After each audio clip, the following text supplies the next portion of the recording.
안녕하십니까. 자TV 최일수입니다.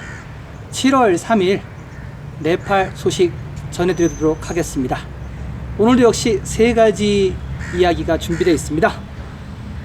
첫 번째 코로나 브리핑이고요. 두 번째는 여성에 대한 폭력이라는 기사를 준비했습니다. 그리고 마지막으로 세 번째는요, 코로나 감염 위험이 높은 어린이라는 세 가지 소식을 준비했는데요. 우선 첫 번째 소식입니다. 가장 많은 확진자가 오늘 하루 떴습니다. 7월 3일 금요일입니다. 하루 동안 740명이 떴습니다. 지금 700명대 처음 나온 건데요. 다행히 카트만두 벨리는 한 명도 안 나왔는데 이게 문제입니다. 제가 좀 이따 얘기하겠습니다. 지금 740명이 7월 3일 하루 동안 떠서 15,259명이 됐습니다. 어제 말씀드린 대로 15,000대가 바로 돌파를 했는데요. 지금 네팔 77개 디스트릭트 다 지금 감염이 됐다고 얘기했는데, 이 중에서 지금 500건 이상만 확산이 된, 500건 이상의 확진자가 나온 디스트릭트를 말씀드리겠습니다. 레드존입니다. 마호따리, 그리고 러우타하, 살라히, 까필바스투, 팔파, 당, 더일레쿠, 꺼일라리, 모두 8개 디스트릭트가 지금 500건 이상입니다. 나머지는 이제 다 500건이 안 되는 건데요. 그러니까 말하자면 한 디스트릭트가 500건이 넘었으니까 굉장히 위험한 존으로 들어가는 거죠. 아울러 카트만두 벨리 같은 경우는 154건, 말하자면은 카트만두, 럴리푸르, 박타푸르 합쳐서 154건이니까 굉장히 세 발이 피해요, 사실은. 그런데도 이제 카트만두 같은 경우는 인구가 밀접돼 있으니까 이걸 놓치면은 이제 걷잡을 수 없다라는 그런 얘기를 많이 하고 있는데요. 제가 많이 하는데요. 7월 3일 날은 이제 이 카트만두 벨리에 확진자가 안 나왔어요. 말하자면은 계속 뜨다가 갑자기 싹 없어진 거죠.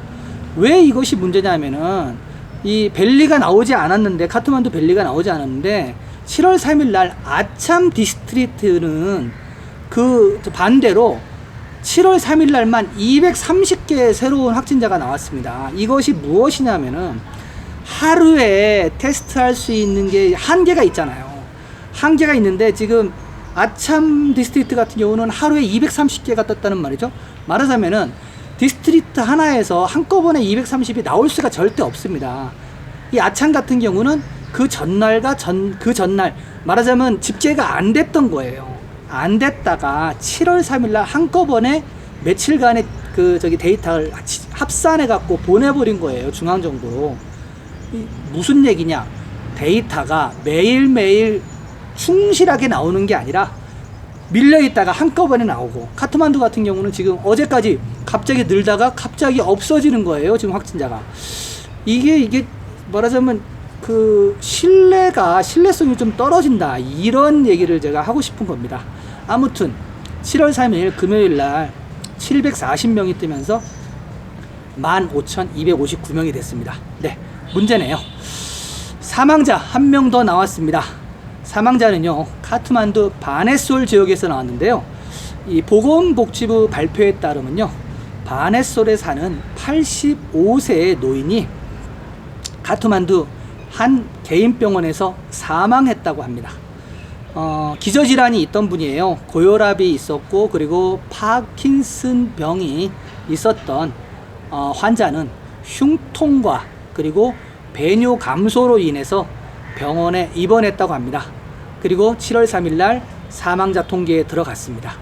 그리고 이 85세의 남자는 격리병상에서 치료 중 사망을 했다고 합니다. 그래서 사망자 수는 32명이 됐고요. 카트만두로서는 네 번째 사망자가 됐습니다. 자, 다음은 완치자입니다. 완치자 많이 나왔네요. 823명의 완치자가 나와서 총 6,143명의 완치자가 나왔습니다. 완치자가 좀 빨리빨리 늘어야겠는데요. 집중치료 인원 빠졌습니다. 84명이 집중치료 인원이 빠져서 9,084명의 집중 치료 인원 보이고 있고요. 지금 격리 인원도 빠졌습니다. 2,637명이 빠져서 35,472명이 지금 검역소에서 집으로 가는 것을 대기하고 있습니다. 네, 빨리 줄어들어야겠습니다.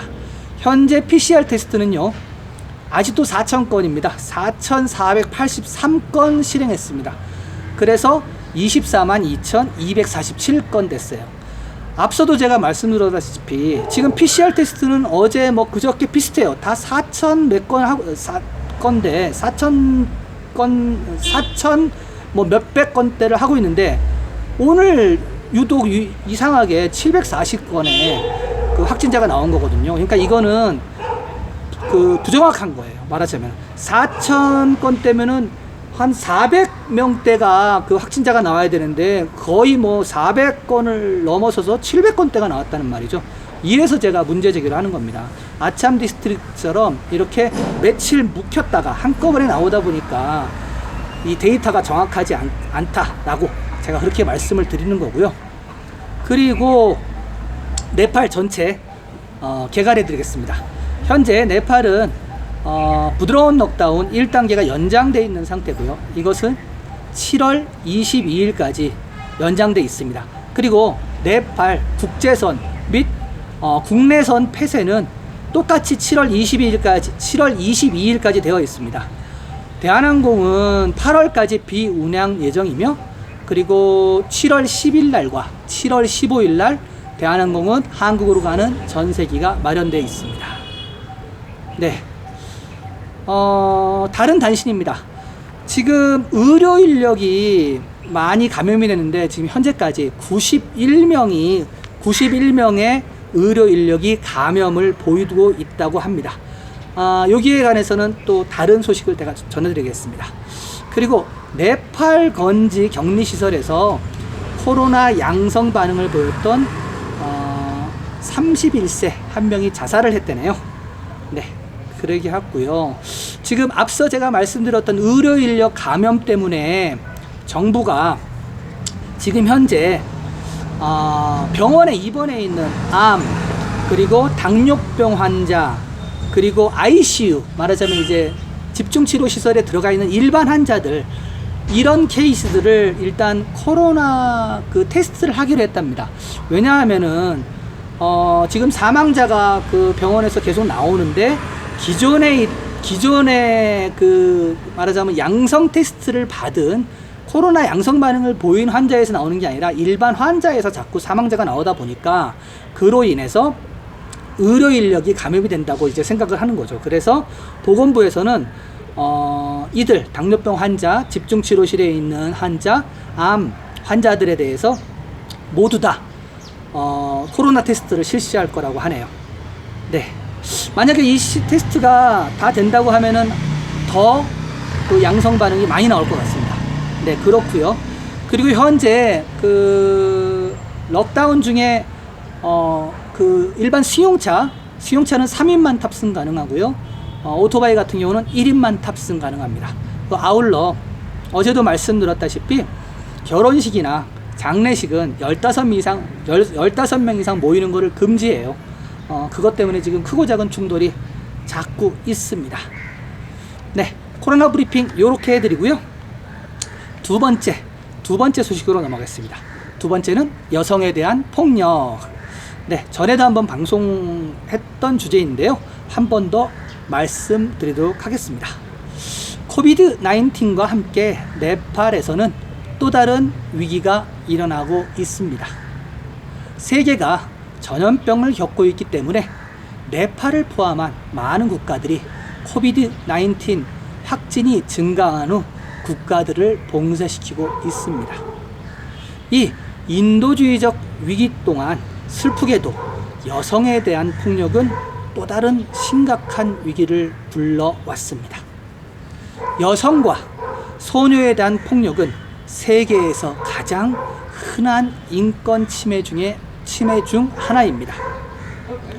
전 세계적으로 여성 3명 중 1명은 살아가는 동안 신체적 또는 성적 학대를 경험합니다. 네팔에서의 여성에 대한 폭력은 기존의 뿌리 깊은 가부장제와 불공평한 성 역할로 인해 널리 퍼져 있습니다. 봉쇄 기간 동안 네팔 여성에 대한 폭력이 급증했습니다. 국가 여성재활센터 통계에 따르면 55개 디스트릭트에서 여성과 소녀에 대한 624건의 폭력 사건이 있었다고 합니다. 네팔의 가부장적 사회 구조로 인해 여성은 사회, 경제, 법률 분야의 의사결정 위치에서 소외되어 있어 매우 취약합니다. 그들은 매일 성폭행과 착취의 위험이 높으며 현재 같은 위기 상황에서는 위험이 더욱 높습니다. 폐쇄 기간 동안에는 많은 여성들이 스스로 가정폭력자들에게 갇히고 고립되면서 여성들은 신체적으로 심리적으로 착취당하고 있습니다. 이러한 전염병에 의해 만들어진 사회적 격리 상태는 가정폭력이 번창할 수 있는 완벽한 기회를 제공합니다. 현재 경찰 사법 시스템 및 사회복지와 같은 공공 서비스가 중단되어 상태가 더욱 어려워지고 있습니다. 이러한 혼란은 또한 강간, 임상관리, 정신건강 및 사회적 심리지원과 같이 생존자가 필요로 하는 치료 및 지원을 손상시킬 수 있습니다. 네팔 정부가 제공하는 심리상담, 여성 친화적인 공간, 또한 대피소를 포함한 필수 젠더 폭력 예방 및 대응 관련한 건강 사회 복지 서비스는 국가 봉쇄 상황에서도 국제 NGO들과 함께 합니다. 또한 코비드-19 전염병 위기 동안 여성, 아동, 장애인 및 노인들이 직면한 문제를 해결하기 위해 네팔 적십자사, 위기희망관리센터, 다문화 심리건강센터, 네팔 여성재활센터 및 국가여성위원회와 같은 여러 기관에서 헬프라인 서비스를 운영하고 있습니다. 그들은 소셜미디어를 통한 상담과 법률 서비스, 그리고 치료 세션을 제공하고 있는데요. 이들은 여성과 소녀에 대한 폭력을 적절하게 처리할 수 있는 메커니즘이 현재 없기 때문에 전염병과 폭력에 대한 취약성이 증가했다고 밝혔습니다. 효과적인 긴급 핫라인 운영이나 심리 사회 서비스 및 온라인 상담과 같은 사회 안전망이 모든 소수 종족에게까지 도달하려면 전화나 인터넷에 그들이 쉽게 접근할 수 있는 대책을 강구해야 합니다. 여성들을 위한 긴급 상담 서비스에 관한 정부는 소셜미디어 플랫폼과 인쇄 매체에 계속 노출시켜야 하며 작은 상점이나 약국 등 여성들이 쉽게 접근 가능한 곳에 적절하게 알려야 합니다. 이런 우선순위에는 여성과 소녀들이 이 위기 상황에 즉각적이고 장기적으로 극복할 수 있도록 절차가 단순해져야 합니다. 보다 신속하고 안전한 긴급 서비스 체계를 만들어야 합니다. 또한 여성 폭력과 관련된 문제에 대한 지속 가능한 해결책을 위해 가부장제라는 근본 원인 또한 해결해야 합니다. 체계적인 변경이 필요합니다. 교육, 정치, 미디어, 종교, 사법 시스템 및 정치 시스템은 모두 젠더 문제에 대한 평등한 시스템을 만들어야 합니다. 그렇지 않으면 여성에 대한 지속적인 학대와 폭력은 줄어들기 어렵습니다. 네. 계속 제가 방송을 하면서 전해드렸던 거죠. 국가봉사 기관에 계속 갇혀 있다 보니까 문제가 많다. 그런데 이 문제가 많은 것은 다 아는데 어떻게 그러면은 이런 젠더 평등이 안 되고 그리고 계속 이렇게 여성들과 아이들이 이렇게 폭력을 당하는 것인가 이런 건데, 나라가 국가 시스템 자체가 홍보를 많이 해야 돼요. 그리고 그들이 언제든지 무슨 일을 사고라든가 무슨 일을 당하면은 쉽게 이렇게 비상 연락을 통해서 그 구제를 받을 수 있고 구호를 받을 수 있게 이렇게 돼야 되는데, 이것이 아직은 시스템적으로 미흡하다는 거죠. 그래서 물론 뭐 카트만두나 이런 도시 같은 경우는 SNS라든지 뭐 이런 것이 쉽게 접근이 가능한데, 시골로 가면은 뭐 인터넷도 안 되죠. 그리고 전화도 많이 없죠. 그러다 보니까 그 고립된 그런 공간에서 이런 가정폭력이 일어난다는 얘기입니다. 그래서 이것을 좀 더 쉽게 접근할 수 있도록 좀 더 정부가 많은 홍보를 통해서 이 성폭력에 대한, 그리고 뭐 아이들 폭력에 대한, 가정 폭력에 대한 것을 좀 지속적으로 관리해야 된다, 이러한 이야기입니다. 네, 코로나도 많이 힘든데 뭐 배고픔도 있죠. 이런 젠더 폭력도 있죠. 네, 많이 힘들어요. 네, 두 번째 소식은 이렇게 하고요. 세 번째 소식입니다. 세 번째는 코로나 감염 위험이 높은 어린이. 네, 무슨 기사인지 한번 보도록 하겠습니다. 코로나 바이러스 감염은 모든 연령대에서 발생할 수 있습니다. 보건복지부에 따르면 18세 미만의 어린이가 2,198명이 지금까지 감염되었다고 합니다. 감염된 사람의 대부분은 11살 이상이지만 10살 미만의 어린이도 502명이나 된다고 합니다. 지난 목요일에만 10세 미만의 어린이에게서 48명의 감염이 확인되었다고 합니다. 중국 우한에서 보면 8만 2천 명이 감염되었고, 그 중에서 2,100명의 아이들만이 감염되었다고 합니다. 2.6%입니다. 미국은 어린이의 1.7%가 감염된 것으로 나타났습니다. 그러나 네팔 통계에 따르면 18세 미만의 어린이가 2,061명이라고 합니다. 따라서 네팔에서는 코비드-19에 감염된 어린이는 20%가 넘습니다. 물론 감염 상태는 다른 국가와는 다릅니다. 통계에 따르면 네팔에서는 더 많은 어린이들이 감염되고 있습니다. 여기에는 여러 가지 이유가 있습니다. 예를 들어 중국의 경우는 인구 증가율이 낮습니다. 중국은 한 가정에서 자녀가 한 명뿐입니다. 아이들이 적은 거죠. 그러나 네팔은 다른 국가보다 인구 증가율이 높습니다. 그래서 보통 한 가정에 2명 이상의 자녀가 있습니다. 마찬가지로 네팔에 관해 얘기할 때는 자녀를 키우는 관행이 다릅니다. 네팔은 보통 아이들을 팔에 안고 함께 잠을 청합니다. 그리고 부모들은 아이가 자랄 때까지 아이를 안아서 키웁니다. 네팔에서 다른 나라보다 더 어린이 감염률이 눈에 띄는 이유는 부모와의 친밀감 때문일 수 있습니다. 또 하나의 이유는 네팔은 15세에서 18세 아이들이 종종 돈을 벌러 나갑니다. 아이들이 위험이 증가하는 이유 중 하나는 어린 나이에서부터 일하기 때문인 것입니다.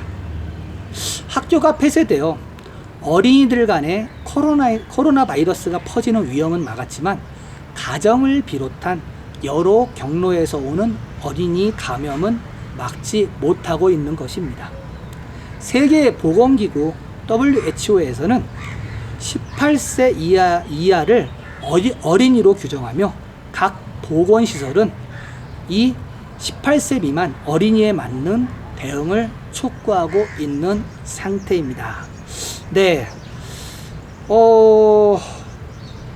중국이나 미국 같은 경우는 굉장히 중국이 2.6%고 미국은 1.7%인데, 지금 18세 미만 따지는 거 보니까 그러니까 네팔은 20%가 넘는 거예요. 그러니까 되게 많은 거네요, 보니까.